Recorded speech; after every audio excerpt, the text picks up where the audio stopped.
Apa unik, Unpam memiliki jumlah mahasiswa begitu besar, dengan fasilitasnya bagus, tanpa memungut uang bangunan serupiah pun kepada para mahasiswa. Bahkan SPP-nya pun sangat terjangkau.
Saya Darsono, Ketua Yaiswara. Iya, kebetulan saya itu di tahun kedua, di semester 4 akhir, itu dipanggil untuk menjadi guru. Terpaksa kan saya cuti dari kampus. Nah, ketika masuk di kampus, ternyata Pak Nurjaman yang saya kenal tadi itu sudah menjadi ketua Hima. Nah, saat itulah saya banyak belajar pada beliau karena saya kan tidak tahu kurikulum. Saya orang jurusan sekretaris. Tapi di situ beliau yang mengkoordinatori kami untuk membuat kurikulum. Itu saat itu.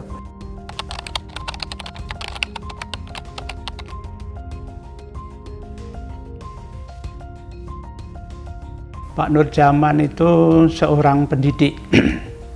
Mereka betul-betul menjiwai sebagai seorang pendidik, sehingga mereka itu bekerja dengan keikhlasan sebagaimana seorang pendidik yang lain.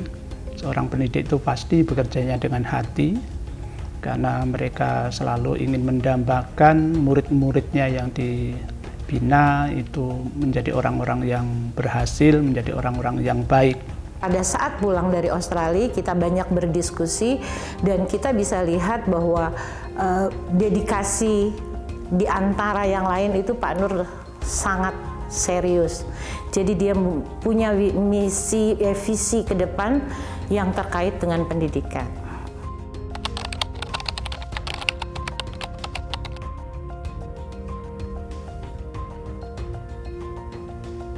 Pak Nurjaman sangat santun orangnya, mudah bergaul, dan dia tidak begitu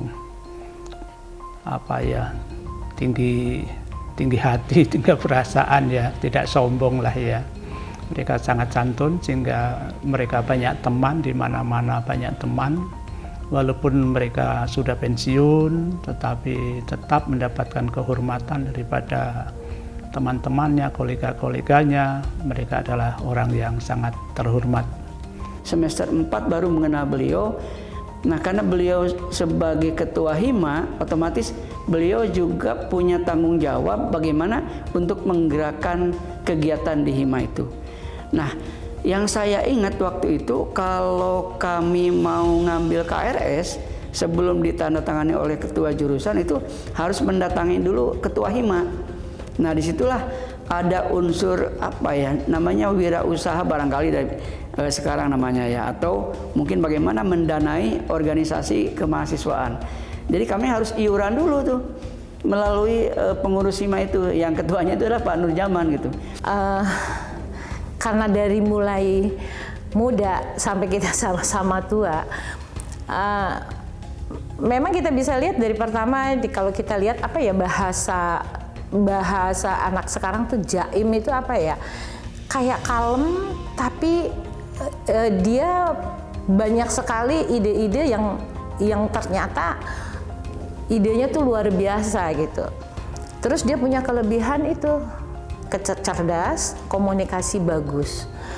Sehingga kesan saya sama beliau itu memang dia pasti bisa maju di bidang pendidikan dan bisa menjadi panutan.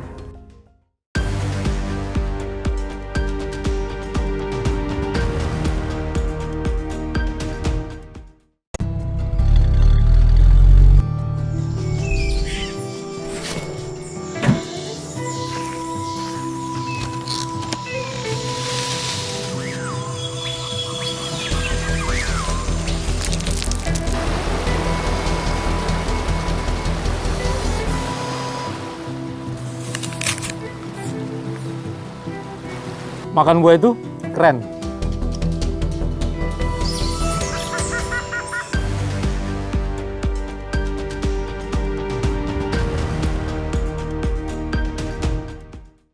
Assalamualaikum warahmatullahi wabarakatuh.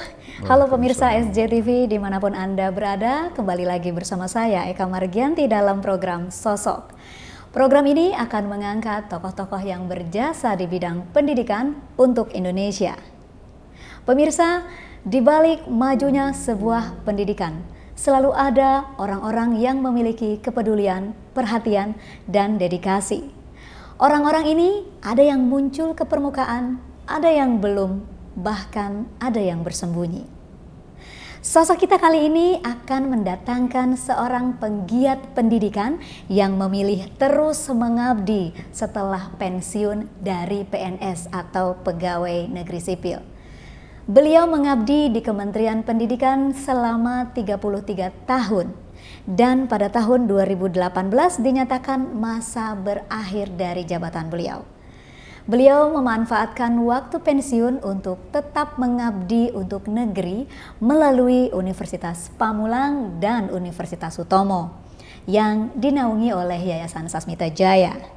Dan pemirsa, saat ini saya telah bersama dengan Rektor Universitas Pamulang dan Universitas Sutomo, Dr. E. Nurzaman, AM, MM, MSI. Halo Pak Nurzaman. Halo. Apa kabar Pak? Alhamdulillah baik-baik saja. Alhamdulillah baik-baik saja ya Pak ya. Ya, baik. Kita langsung saja ngobrol-ngobrol dengan Pak Nurzaman. Siap. Baik, tadi di depan saya sampaikan bahwa Bapak pernah menjabat di Kementerian Pendidikan dan mengabdi di Kementerian Pendidikan selama 33 tahun. Betul. Dan Bapak dinyatakan pensiun pada tahun 2018 begitu ya Pak ya? Iya. Nah, biasanya orang setelah pensiun ingin menghabiskan waktunya di masa pensiun, baik itu mungkin menghabiskan waktu dengan cucu, dengan keluarga. Tapi Bapak malah memilih masih mengabdi. Boleh diceritakan kenapa alasannya begitu Pak? Baik, terima kasih Bu Eka. Yang pertama, tentu saja saya bersyukur bahwa Allah Subhanahu wa Ta'ala masih berikan kesempatan saya untuk berkiprah dalam dunia pendidikan. Dan itu memang sebagian besar masa hidup saya di dunia pendidikan. Saya dulu mulai kuliah dunia pendidikan, kemudian bekerja melamar di Kementerian Pendidikan dan Kebudayaan. Kemudian di sana saya berkiprah, tentu saja bergerak dalam bidang pendidikan. Ketika saya pensiun tahun 2018 dan saat itu sesuai dengan ketentuan bahwa untuk PNS yang memiliki jabatan struktural di eselon 2 itu masa baktinya pada usia 60 tahun. 60 tahun. Betul. Ketika saya pensiun dari status sebagai pegawai negeri sipil, maka saya ingat bahwa dulu ketika saya masih aktif sebagai PNS itu diajak untuk bergabung di Unpam oleh Pak Ketua Yayasan, yaitu Pak Dr. Honoris Causa Pak Haji Darsono. Iya, iya. Nah, ketika itu saya bilang, untuk saat ini saya belum bisa ngatur waktu lebih jauh karena memang terlalu sibuk. Insya Allah nanti kalau saya pensiun, ya saya bisa berbagi waktu untuk mengajar. Begitu ya, saya Pak, ingat niat saya janji untuk ikut mengajar. Maka saya ketika pensiun sempat istirahat, betul-betul istirahat selama kurang lebih 3 bulan, maka bergabunglah saya ke Unpam. Oke, jadi artinya setelah pensiun itu dari tadi Kementerian Pendidikan dan Kebudayaan ya Pak ya, selama 33 tahun, lalu ada jeda waktu sekitar 3 bulan. Nah, Bapak mengapa memilih Universitas Pamulang sebagai tempat Bapak mengabdi? Banyak alasan. Yang pertama, saya kenal baik dengan Pak Ketua Yayasannya, bahkan dengan istri beliau. Dengan istri beliau saya sempat satu kantor sekitar 20-an tahun. Jadi memang sejak dulu kami memang sudah saling mengenal. Kemudian yang kedua, Unpam itu di mata saya unik. Unik? Iya, kenapa unik? Unpam memiliki jumlah mahasiswa begitu besar, dengan fasilitasnya bagus, tanpa memungut uang bangunan serupiah pun kepada para mahasiswa. Bahkan SPP-nya pun sangat terjangkau. Nah, ini kan tidak mudah dicari. Nah, betul saja ketika saya bergabung dengan Unpam, dan niat saya memang ke Unpam itu mengajar. Mungkin mengajar dalam seminggu 1-2 hari saja. Sehingga saya punya waktu lebih banyak dengan keluarga untuk bayar utang 30-an tahun lebih ditinggal-tinggal. Nah, karena selama saya bertugas jadi PNS, ya kerjaannya keliling Indonesia ke berbagai pelosok, ya bisa beberapa hari, bahkan bisa 1-2 minggu ketika itu. Dan pasti ada waktu-waktu tertentu yang meninggalkan keluarga, seharusnya waktu itu jadi milik keluarga.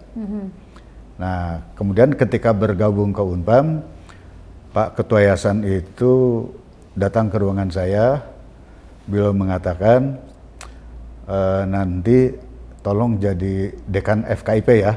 Sebentar Pak, ini tadi pada saat pertama awal mula bergabung begitu ya Pak ya? Mungkin Bapak bertemu dengan Pak Darsono lagi, atau Pak Darsono meminta Bapak lagi, bisa diceritakan nih spesifiknya seperti apa? Begini, ketika saya pensiun bulan Juni waktu itu, kan sedang berjalan semester yang sedang berjalan itu. Maka bulan September kan pergantian semester baru. Lalu saya WA beliau bilang, udah kita ketemu aja nanti siang. Nah, maka kami janjianlah di kampus Victor. Ketika bertemu, saya dipertemukan salah satunya dengan Direktur Pasca Sarjana, dengan Pak Dr. Sarwani. Beliau bilang, Pak Direktur, ini teman saya mau ngajar, tolong beri jadwal ya, gitu. Oh, jadi pertama masuk Bapak ngajar dulu begitu ya? Dapat kelas dalam gitu? Jadwalnya dapat kelas, dan di samping di Pasca Sarjana dapat jadwal juga di Fakultas Keguruan dan Ilmu Pendidikan. Khususnya di program studi PPKN. Iya. Kemudian belum mulai mengajar, beliau ketemu saya. Beliau mengatakan nanti jadi dekan FKIP ya, kan begitu loh. Jadi saya belum sempat mengajar. Terus saya bilang, mohon maaf Pak, di sini kan banyak dokter yang sudah lama mengabdi, ikut berkeringat bahkan berdarah-darah membesarkan Unpam. Mungkin beliau-beliau itu lebih pas untuk jadi dekan. Ya, saya sudah mempertimbangkan, saya menghendaki Anda. Artinya memang Pak Darsono langsung memilih Bapak, atau mungkin meminta Bapak untuk... Betul. Itu saya belum mengajar 1 jam pun. Belum mengajar. Baru dapat jadwal untuk mengajar. Oh begitu. Iya. Nah iya, jadi pada tahun 2018 Bapak pertama bergabung itu, Bapak ditunjuk menjadi Dekan Fakultas Keguruan dan Ilmu Pendidikan.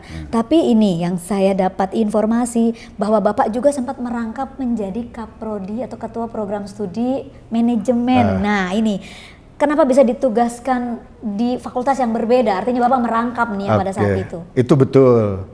Namun sebelum saya merangkap, sebelum saya mengatakan dia jadikan tadi, saya ragu-ragu untuk jadikan itu. Beliau bilang, Pak Nurjaman, Anda itu punya pengetahuan, punya ilmu, punya waktu, punya pengalaman banyak. Sekarang yuk bareng-bareng dengan saya di Unpam banyak orang-orang yang kurang beruntung secara finansial dan secara akademik. Oke. Kata lain banyak orang, yuk bantu saya supaya mereka pada jadi sarjana.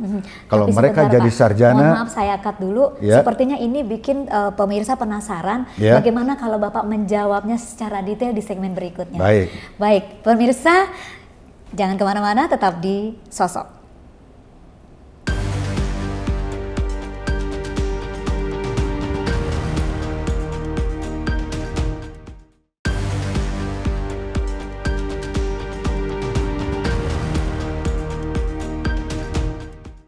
Ayo cegah penyakit kanker.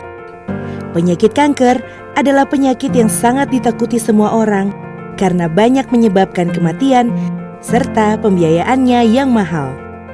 Semua usia berpotensi terkena penyakit kanker.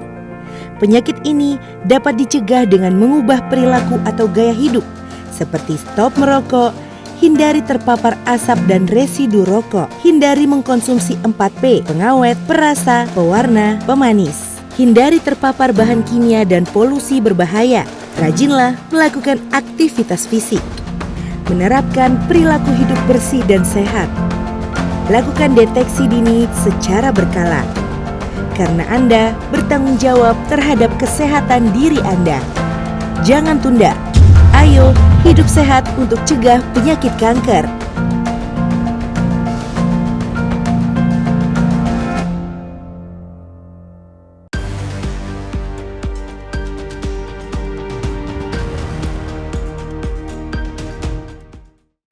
Ya pemirsa, masih bersama saya di program Sosok. Ya kita kembali ngobrol lagi santai dengan Pak Nur Jaman. Ya Pak Nur, tadi di awal Bapak ada cerita tentang diajak untuk menjadi bergabung bersama Unpam. Dan pernah juga Bapak diajak untuk menjadi Dekan Fakultas Keguruan dan Ilmu Pendidikan. Lalu di saat yang bersamaan Bapak juga diminta untuk menjadi Kaprodi Manajemen. Ini bagaimana Pak ceritanya? Secara spesifik bisa diceritakan? Begini, kurang lebih saya jadikan itu 6 bulan. Kemudian mendadak saya dipanggil oleh Pak Ketua Yayasan di depan Rektor almarhum Pak Dayat. Inti pembicaranya saya diminta menjadi Kaprodi Manajemen. Oh jadi malah Kaprodi Manajemen dulu? Kaprodi enggak. Oh, jadi setelah? dekan 6 bulan, sedang melaksanakan tugas dekan. Iya. Kemudian saya tiba-tiba diundang Diundang untuk oleh Pak Ketua Yayasan. Di sana ada Pak Rektor almarhum Pak Dayat, ada juga almarhum Pak Budi Hasmanto. Itu dulu dekan Fakultas Ekonomi yang juga merangkap wakil rektor. Ada juga Pak Rasmadi dan ada Pak Hasan. Lah intinya saya diminta merangkap jadi Kaprodi Manajemen. Itu bagi waktunya gimana tuh Pak? Karena memang di dua fakultas berbeda. Sebenarnya bukan soal bagi waktu. Oh iya. Kalau soal bagi waktu saya dulu terbiasa merangkap jabatan. Ya itu nggak ada masalah. Saya pernah mengatakan, Pak kok saya jadi Kaprodi ya? Iya, Prodi Manajemen itu adalah dengan jumlah mahasiswa terbesar di Unpam. Kan dulu itu sekitar 23.000 mahasiswanya. 23.000 manajemen saja? Satu prodi saja. Oke. Belum lama ditinggal oleh kaprodinya. Karena almarhum Pak Zainal itu kan dulunya kaprodi, kemudian meninggal. Iya. Saya bilang, Mbak, mohon maaf jadi kaprodi kan itu banyak hal yang sangat teknis. Iya. Saya rasanya sudah tertinggal untuk urusan-urusan hal yang teknis. Saya ceritakan yang dimaksud teknis itu seperti apa. Ya jangan khawatir kalau soalnya itu di sana sudah ada wakil kaprodi, ada sekretaris prodi, ada kepala bagian administrasi. Mereka udah siap untuk kerja, tinggal bimbing aja mereka. Nah, yang penting di manage dengan baik. Karena saya ingin prodi manajemen yang mahasiswanya terbesar itu betul-betul tertata. Tapi tolong ada yang harus dibenahi, bla bla bla bla bla bla. Terus saya bilang, saya sambil agak lemes. Ya gitulah. Iya, oke. Nah, tapi Pak, kayaknya waktu itu tidak membutuhkan waktu lama untuk Bapak setelah menjadi dekan Fakultas Keguruan dan Ilmu Pendidikan, lalu merangkap jabatan menjadi Kaprodi Manajemen, lalu tiba-tiba Bapak juga diberi tanggung jawab untuk menjadi Wakil Rektor 1 bidang akademik. Ini bagaimana Pak, dari dekan, Kaprodi, terus ke Wakil Rektor 1 bidang akademik? Iya, kalau tidak salah gini, jadi dekan kan 6 bulan masih merangkap. Iya. Jadi Kaprodi, berjalan 6 bulan juga. Saya dipanggil beliau, saya diminta untuk jadi Wakil Rektor 1 bidang akademik. Iya. Beliau mengatakan saya ingin Wakil Rektor yang mengerti ilmu pendidikan. Kebetulan background saya S1 Pendidikan. saya pendidikan, Iya. S3 manajemen pendidikan. Saya dapat berbagai diklat dalam dan luar negeri dunia pendidikan. Iya. Walaupun S2 saya bukan pendidikan. Tapi justru S2 saya bukan pendidikan itu pun jadi penolong. Kenapa? Ketika saya menjadi Kaprodi Manajemen, kan sebenarnya dari dunia pendidikan kan loncat ke dunia manajemen. Iya. Sebenarnya tidak juga, karena S2 saya kan ada Magister Manajemen. Oh iya. Nah, itu yang membuat saya juga ya semakin percaya diri lah untuk masuk ke dunia manajemen. Iya. Ya, karena S2 saya yang satunya lagi kan Magister Manajemen. Nah, jadi pada saat Bapak merangkap di 2 jabatan tadi, lalu Bapak diangkat menjadi Wakil Rektor 1 bidang Iya, akademik. iya. Ini dekan dan kaprodinya Dilepas otomatis. Dekannya dilepas, diganti oleh Pak Ali Nurdin. Kaprodinya dilepas, diganti oleh Pak Kasmad. Oke. Hanya Nah, saya masih sempat merangkap, jadi Wakil Rektor itu merangkap sebagai Ketua LPD, Lembaga Pendidikan dan Pelatihan Kepala Sekolah. Oh, Itu iya. menjalankan program dari Kementerian Pendidikan dan Kebudayaan iya, iya. untuk penguatan kepala sekolah. Ya.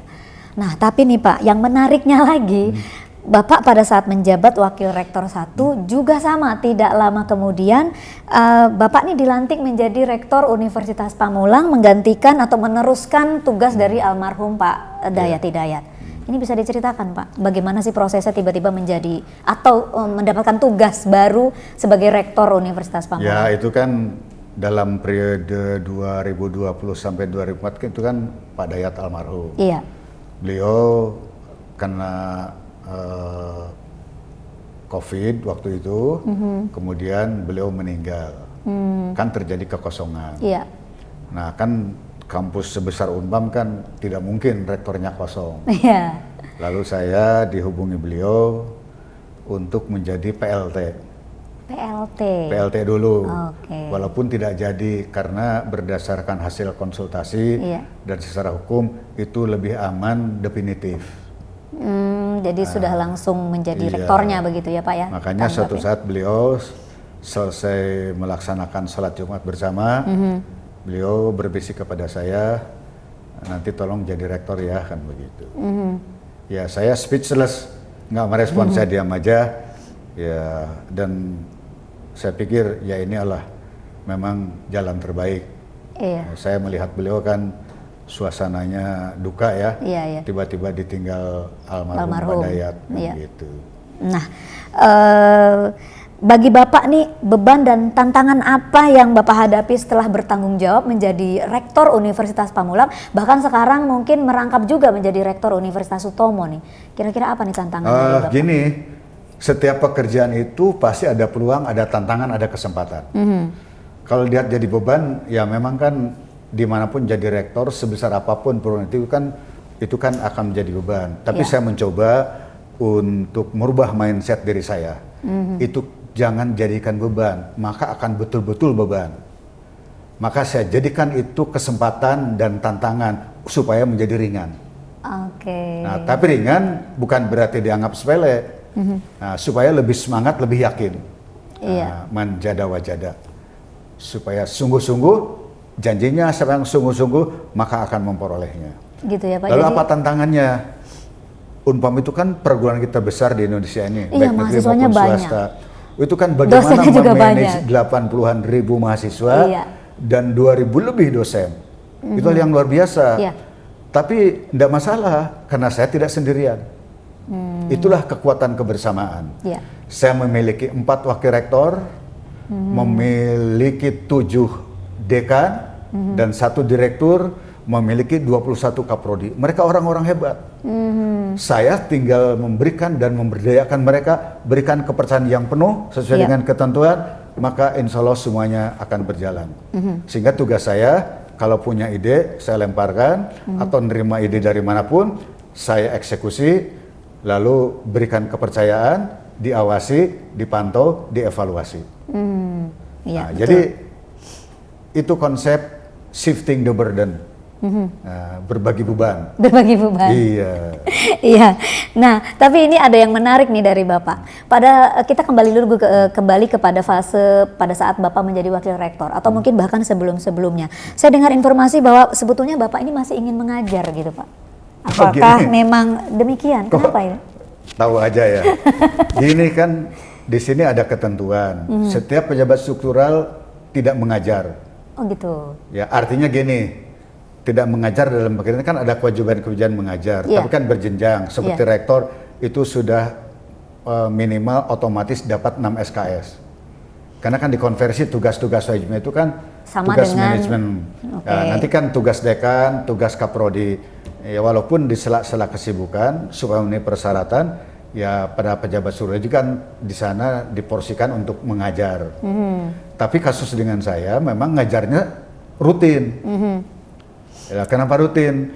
Saya datang ke Pak Ketua Yayasan, Pak mohon maaf, saya ini kan dosen baru. Setelah pensiun itu saya kan masuk jadi dosen Unpam nih. Iya. Nah kalau saya tidak mengajar, saya merasa tidak puas ini. Kenapa tidak puas? Kalau teman-teman tanya, sekarang di mana setelah pensiun dari PNS?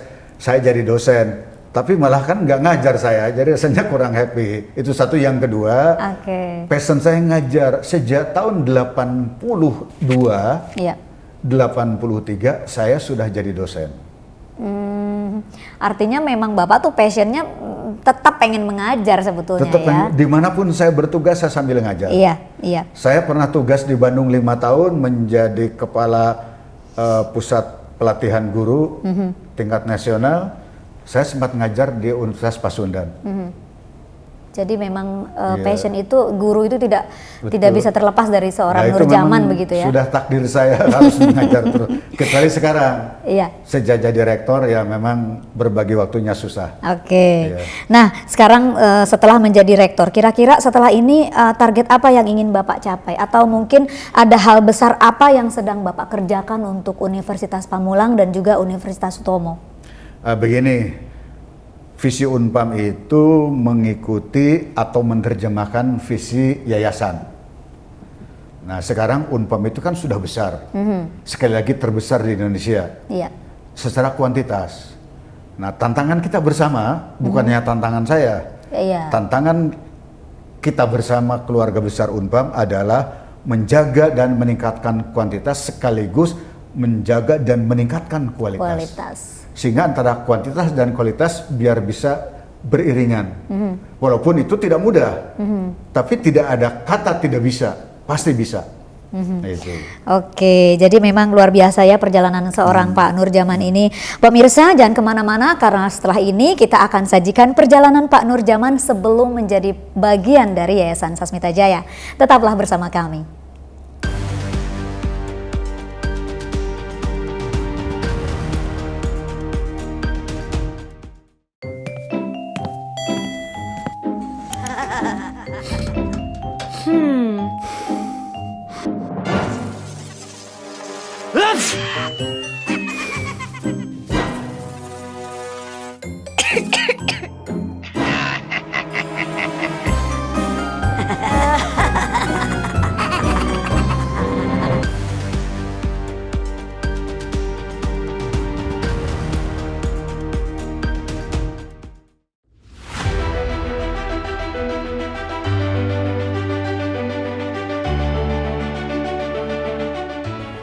Nurjaman lahir di Kabupaten Subang pada tahun 1958.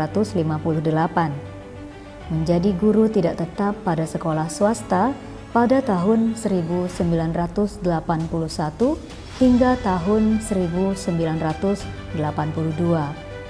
Hal ini dilakukan Nurjaman ketika menempuh pendidikan strata 1.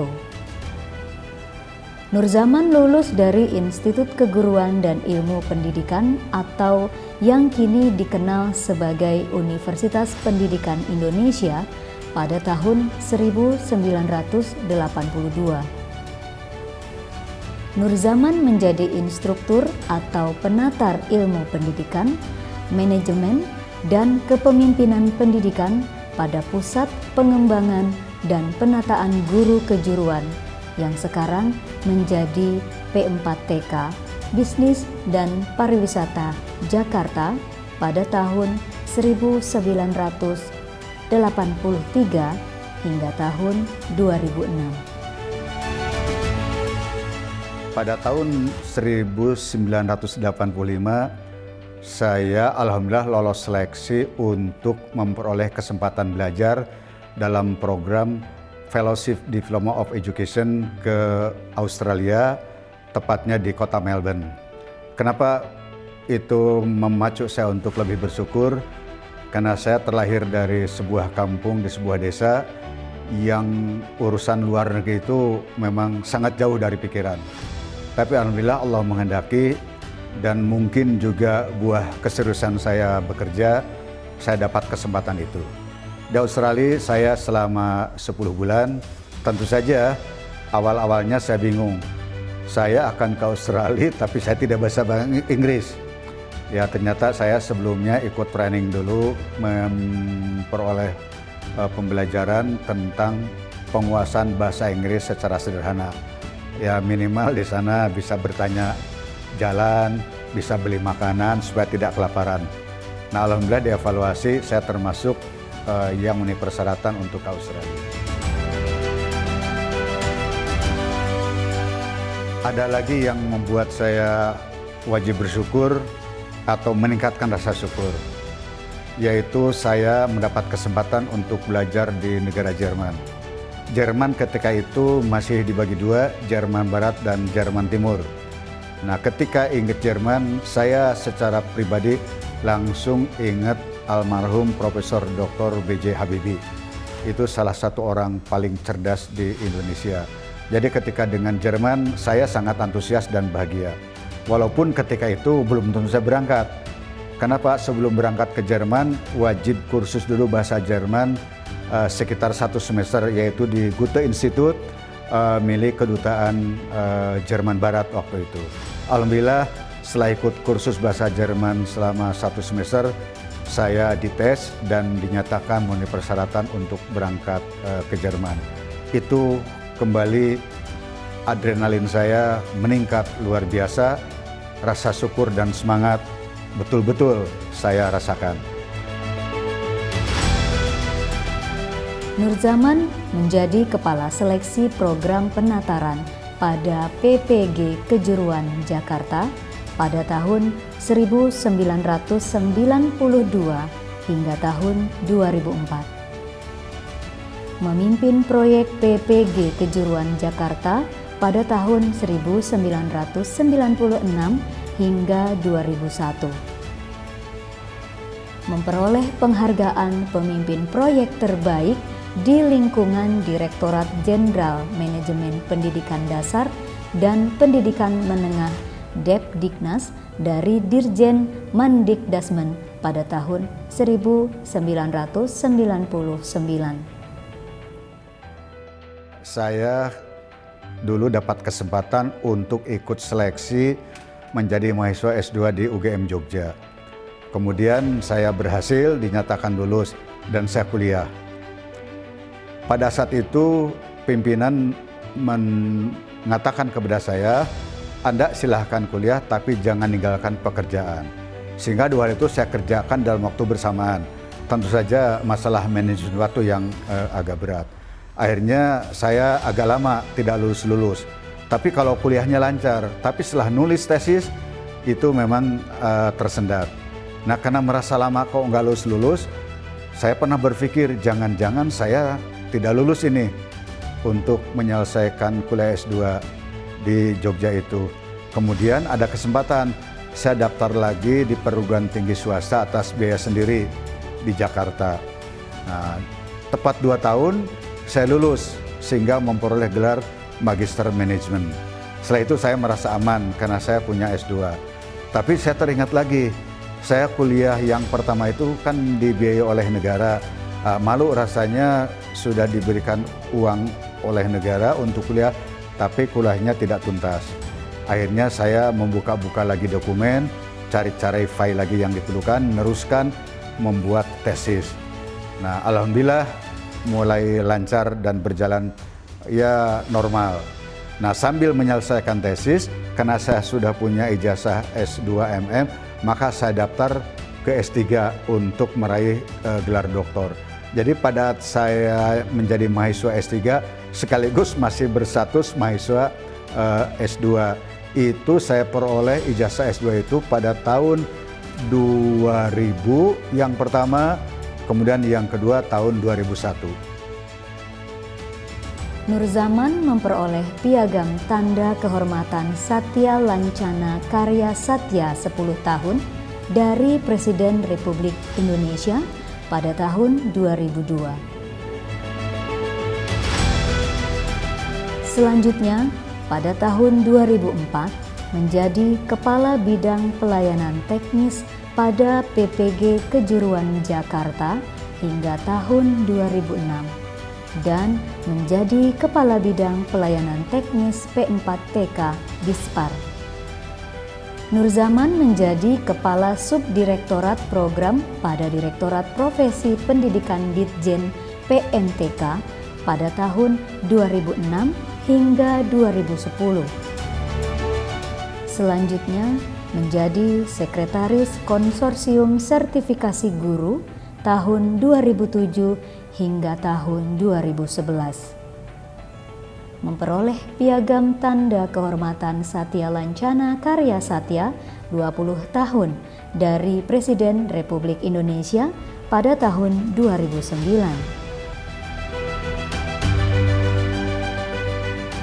Menjabat sebagai Kepala Bidang Pendidikan Dasar Badan Pengembangan SDM pada 2010 hingga 2011. Pada tahun 2011, Nur Zaman menjadi Kepala Pusat P4TK dan PLB Bandung hingga tahun 2015. Sementara itu, pada tahun 2014, Nur Zaman menjadi PLT Kepala Pusat P4TK BMTI Bandung hingga tahun 2015. Dan pada tahun 2014, Nur Zaman juga berhasil menyelesaikan pendidikan Doktor Manajemen Pendidikan di Universitas Islam Nusantara Bandung, transfer kredit akademik dari Universitas Negeri Jakarta.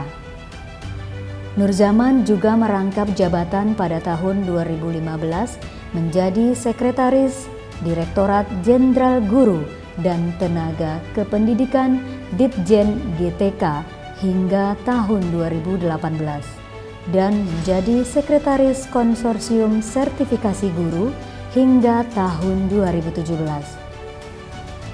Nur Zaman juga menjadi PLT Direktur Pembinaan Guru dan Tenaga Kependidikan PAUD dan Dikmas Ditjen GTK pada tahun 2016. Memperoleh Piagam Tanda Kehormatan Satya Lancana Karya Satya 30 tahun dari Presiden Republik Indonesia pada 2016. Nur Zaman menjabat PLH Dirjen GTK Kemendikbud pada 2017 hingga 2018 dan mengakhiri masa jabatannya pada tahun 2018.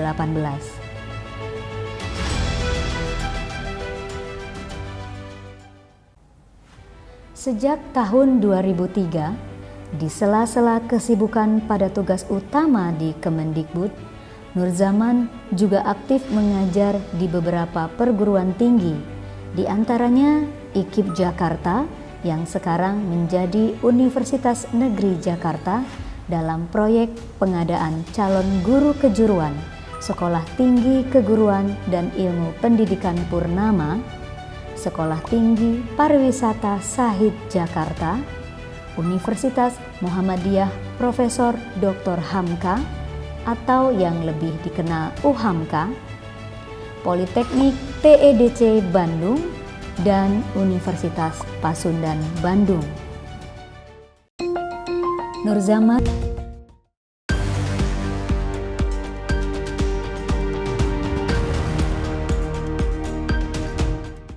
Saya Dr. Risa Broto Asmoro. Berikut tips menjadi wisatawan yang aman COVID-19 dan bertanggung jawab melindungi sesama. Pertama, selalu siapkan masker cadangan, hand sanitizer, dan tempat menyimpan masker sebelum berpergian. Kedua, ikuti protokol kesehatan yang diterapkan di tempat wisata yang kita kunjungi. Suhu badan harus di bawah 37,3 derajat Celcius. Mencuci tangan memastikan ribuan kuman yang ada di tangan kita mati dan tidak bisa menyebar lebih luas. Memakai masker dan menjaga jarak adalah cara terbaik untuk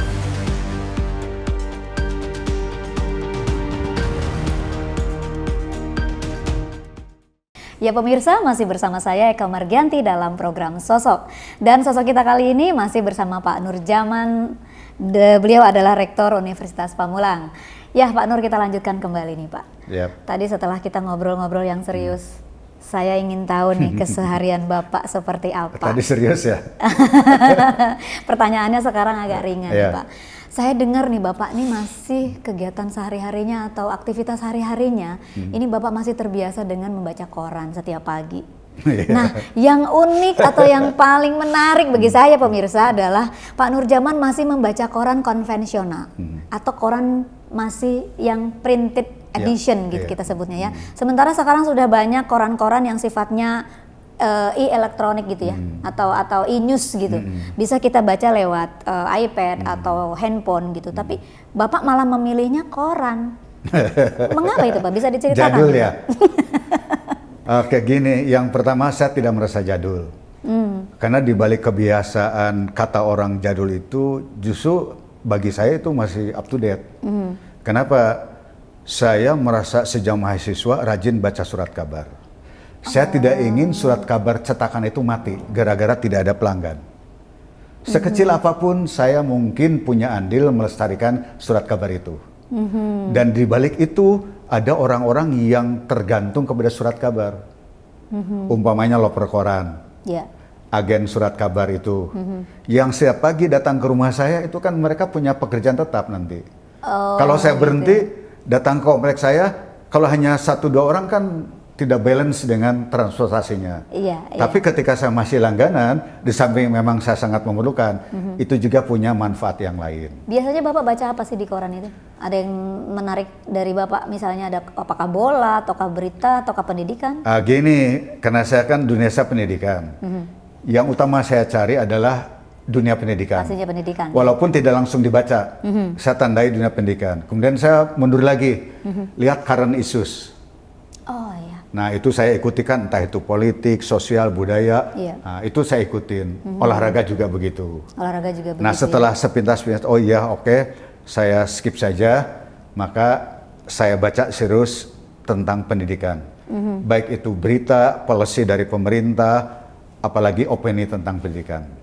Bahkan tidak hanya saya baca, kalau dirasa sangat penting dan itu tidak ada kadaluarsa, seperti opini, itu kan ilmiah, menggunakan referensi, kajian lain, saya gunting. Untuk jadi apa, clipping seperti anak SMA. Jadi ingat zaman sekolah. Dan itu adalah salah satu bagian dari referensi saya menulis. Dari surat kabar. Bu Eka boleh periksa, dalam buku saya yang terbit 2 bulan lalu itu, di sana sumbernya banyak dari surat kabar. Iya, karena itu kan isu hangat. Iya betul. Sebetulnya kalau misalnya tadi Bapak bilang Bapak selalu membaca. Nah menurut Bapak seberapa penting sih membaca itu? Bagi saya sangat-sangat penting. Sangat penting. Saya mencoba membiasakan diri untuk membaca memang sejak dulu masih kuliah.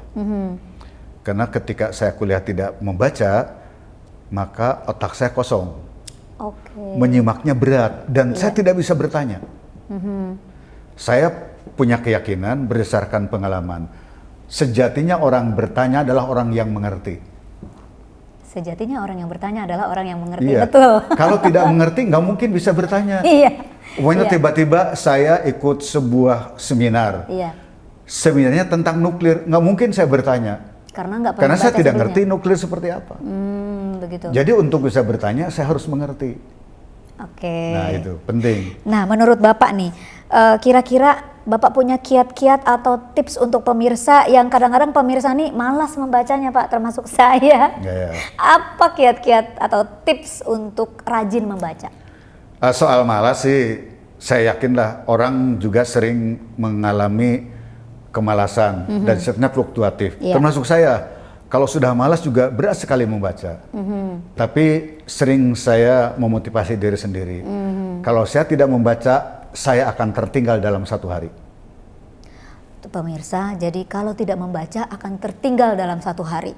Bagaimana dengan kita yang kaum-kaum muda ini?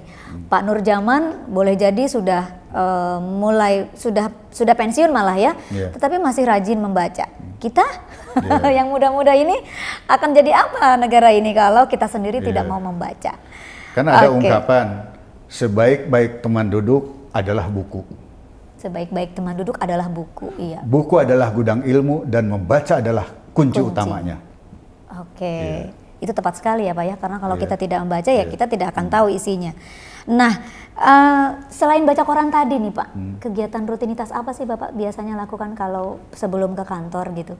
Ya itu biasa-biasa saja, tipikal manusia pada umumnya, apalagi pensiunan. Saya selesai melaksanakan kewajiban, maka saya buka komputer. Pertama, saya mengecek pekerjaan saya apa yang sudah, apa yang belum selesai. Itu pagi-pagi di rumah Bapak buka komputer dulu? Iya, itu buka komputer. Nah, kira-kira menjelang pukul 6, saya ke depan rumah. Ke depan rumah untuk? Iya, di depan rumah itu ada bak, kolam kecil. Kolam kecil. Di sana ada ikan. Ada ikan mas, ada koi, ada gurame, ada lele, ada patin. Oh banyak ya? Banyak jenisnya, tapi jumlahnya sedikit. Itu untuk dipiara atau untuk dimakan Pak? Untuk dipiara. Untuk dipiara? Iya, dan itu saya pelihara dari yang kecil-kecil, sekarang ada yang sampai di atas 2 kg satu ekor. Bapak masih sempat ya ngurus karena itu ya? Salah satu kebahagiaan saya, lihat air dan lihat ikan. Itulah sebabnya, karena mungkin background saya dari keluarga petani. Almarhumah ibu dan ayah saya adalah petani. Salah satu kegiatannya pelihara ikan. Dan saya meneruskan ikan itu sampai sekarang, alhamdulillah berproduksi terus. Iya. Makanya ketika sekarang ada di sini pun punya kolam besar kan, saya tidak punya tanah yang luas. Ya ada di samping rumah tanah sejengkal pun saya bikin kolam dan pelihara ikan, dan itu sangat membahagiakan. Segar sekali lihat ikan berenang, segar warna-warni, itu betul-betul membantu untuk tetap fresh. Jadi karena memang ngeliat ikan, kita hidup gitu ya Pak ya, jadi kita fresh lagi. Nah selain tadi memberi makan ikan, apalagi tuh Pak pagi-pagi yang Bapak lakukan di rumah? Ya pagi-pagi saya kan ingin pakai mobil yang bersih. Ya saya bersihkan mobil itu. Bapak cuci sendiri? Iyalah. Luar biasa. Walaupun kadang-kadang ketika ada keponakan di rumah, dia sering bantu-bantu. Tapi ketika dia harus kuliah, apalagi sekarang kan kuliahnya online terus, dia pulang kampung, ya saya cuci. Nah biasanya sebelum cuci mobil, saya ya jogging dulu sebentar lah. 20-30 menit, di sekitar rumah saja atau bolak-balik di garasi. Nah udah mulai berkeringat, diteruskan bersih-bersih mobil. Dan itu saya senang. Senang sekali. Senang sekali. Nah, ini bicara tadi Bapak kan memang aslinya dari kota satu desa di Kota Subang begitu ya Pak ya, di Kabupaten Subang. Bapak masih suka mengunjungi kampung halaman Bapak kira-kira berapa tahun sekali atau mungkin berapa bulan sekali gitu Pak? Ya dulu itu rutin, hampir setiap bulan sekali saya pulang. Ada kesempatan. Ya dan dulu kan saya sempat muda ya.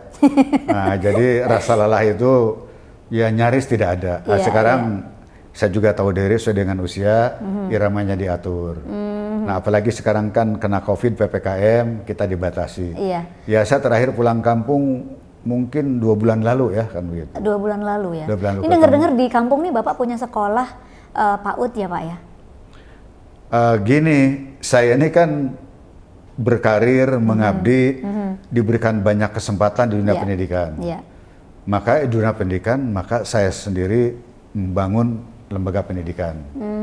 Saya juga ketua yayasan di keluarga, kemudian melaksanakan pendidikan untuk TK. Memang di sana ada playgroup sekaligus dengan TK, kemudian ada juga SMK. Oh, jadi Bapak punya sekolah PAUD itu tadi pendidikan anak usia dini, ada TK-nya juga ya. Lalu ada SMK. Iya, ada SMK. Artinya memang dunia pendidikan ini sangat lekat sekali dengan sosok Pak Nurjaman ini pemirsa, karena meskipun beliau sekarang mungkin masih ada keinginan untuk mengajar, mengabdi, tetapi beliau juga ternyata punya sekolah yang untuk generasi-generasi meneruskan pendidikannya, begitu kurang lebih ya. Nah Pak Nurjaman, sejauh ini, sejauh perjalanan Bapak nih, apa hal yang berkesan bagi Bapak sebagai sosok atau tokoh pendidikan? Atau dalam membantu pendidikan di Indonesia, apa yang paling berkesan? Yang berkesan sangat banyak. Kalau tanya yang paling, sebetulnya banyak paling juga ya. Tapi saya ambil salah satu contoh. Suatu saat saya dapat perintah dari Pak Dirjen atas nama Pak Menteri bahwa diketahui di Malaysia itu ada ribuan anak buta huruf. Tepatnya di provinsi atau negara bagian Sabah.